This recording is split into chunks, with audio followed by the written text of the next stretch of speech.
learning objectives versus lesson outcomes, the umbrella of learning. Today we'll be breaking down the difference between learning objectives and lesson outcomes using a simple tool we all know, a trusty umbrella. Let's start at the top. The umbrella's canopy represents learning objectives.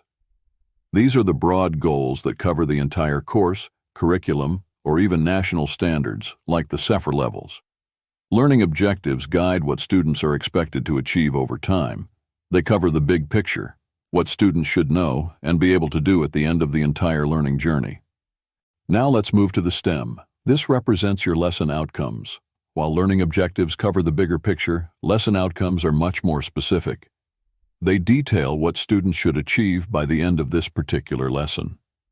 Think of lesson outcomes as the concrete steps that contribute to those broader objectives.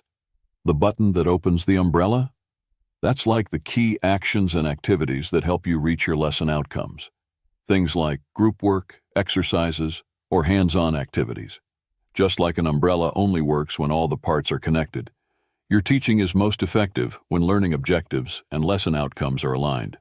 The top, your broad objectives, protects the learner from getting lost in the learning process, while the STEM, your lesson outcomes, ensures that every lesson is contributing toward the overall goals.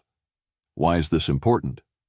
Without lesson outcomes, your lessons could feel disconnected, like holding an umbrella that doesn't open properly. And without learning objectives, your course lacks direction, like an umbrella with no canopy to protect you from the rain.